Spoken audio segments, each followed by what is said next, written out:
एक मिनट रुकिए। अगर कोई भी सीबीएसई क्लास 10 या 12 की 2025 बोर्ड परीक्षा की तैयारी कर रहा है, तो ये जानकारी उनके लिए शायद सबसे ज़्यादा ज़रूरी साबित हो सकती है, क्योंकि आज हम उन 5 गलतियों पर बात करने वाले हैं जो हर साल लाखों स्टूडेंट्स करते हैं। और फिर बाद में रिजल्ट आने पर उनके मुंह से सिर्फ एक ही बात निकलती है, काश काश ये पहले पता होता।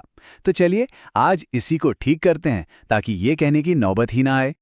सबसे पहली और मैं कहूँगा सबसे कॉमन गलती है आखिरी मौके का इंतज़ार करना। हाँ, यही वो सोच है जो ज़्यादातर स्टूडेंट्स को पीछे धकेल देती है। ये मान लेना कि अरे अभी तो बहुत टाइम है, बाद में पढ़ लेंगे, ये सबसे खतरनाक है। और जानते हैं इससे क्या होता है?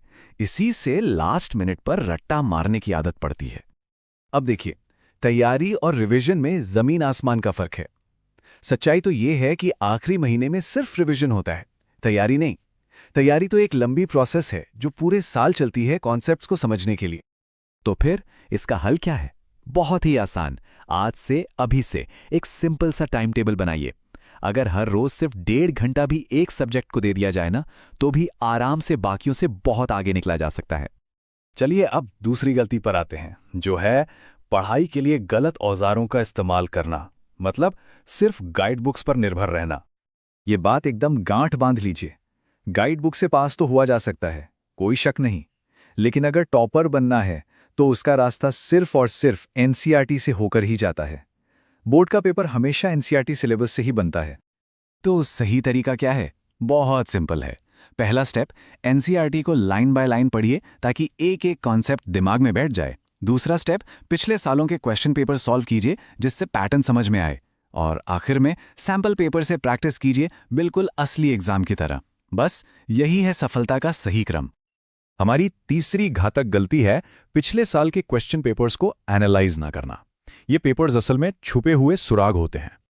कई स्टूडेंट्स को लगता है, अरे सर पुराने पेपर्स का क्या फायदा, हर साल तो नए सवाल आते हैं। लेकिन ये सिर्फ आधा सच है। असलियत ये है कि बोर्ड हर साल लगभग 60 से 70% पेपर पुराने कॉन्सेप्ट्स और पिछले सालों के सवालों के पैटर्न्स पर ही बनाता है।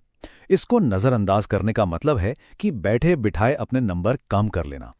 तो इसका सीधा साधा समाधान है, कम से कम पिछले 10 साल के पेपर्स को जरूर सॉल्व करें। इससे न सिर्फ पैटर्न समझ आएगा बल्कि कॉन्फिडेंस भी बढ़ेगा।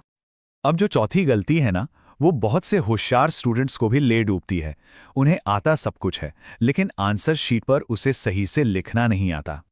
जरा यहां देखिए, एक तरफ है काटा पीती गंदी हैंडराइटिंग और दूसरी तरफ है साफ सुथरा काम, प्रॉपर हेडिंग्स के साथ और कीवर्ड्स अंडरलाइन किए हुए।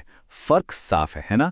एग्जामिनर को जवाब पढ़ने में जितनी आसानी होगी, नंबर उतने ही अच्छे मिलेंगे। तो अच्छे मार्क्स के लिए कुछ सिंपल से नियम हैं। हर आंसर के लिए एक अच्छी सी हेडिंग दें। लिखते समय जो भी इंपॉर्टेंट कीवर्ड्स हैं उन्हें अंडरलाइन करना कभी ना भूलें। और हां, अगर सवाल 5 नंबर का है तो जवाब में कम से कम 5 पॉइंट जरूर लिखें।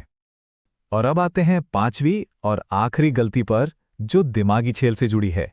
एग्जाम से ठीक पहले घबरा जाना, पैनिक कर जाना। ये समझना बहुत जरूरी है कि घबराहट और टेंशन का सीधा असर परफॉर्मेंस पर पड़ता है। एक स्टूडेंट जो पैनिक कर जाता है वो अपनी 100% की तैयारी को भी एग्जाम में सिर्फ 50% ही इस्तेमाल कर पाता है। सब आते हुए भी गड़बड़ हो जाती है। तो शांत कैसे रहा जाए, इसका भी एक प्लान है। रोज 7-8 घंटे की पूरी नींद लें। रात में अपना मोबाइल फोन बंद करके सोएं और एग्जाम से ठीक पहले पूरी किताब पढ़ने की गलती न करें। सिर्फ अपने बनाए हुए शॉर्ट नोट्स को रिवाइज करें। अच्छा, क्या एक फ्री स्टडी प्लान, हर चैप्टर के सबसे ज़रूरी सवालों की लिस्ट और एक डेली रिवीजन सीरीज की ज़रूरत महसूस हो रही है? अगर इसका जवाब हाँ है, तो बस कमेंट सेक्शन में प्लान लिखिए और असली गाइडेंस के लिए इस चैनल को सब्सक्राइब कर लीजिए। ये उस डिसिप्लिन की तरफ पहला कदम हो सकता है जो 2025 की बोर्ड परीक्षा में जीत दिलाएगा।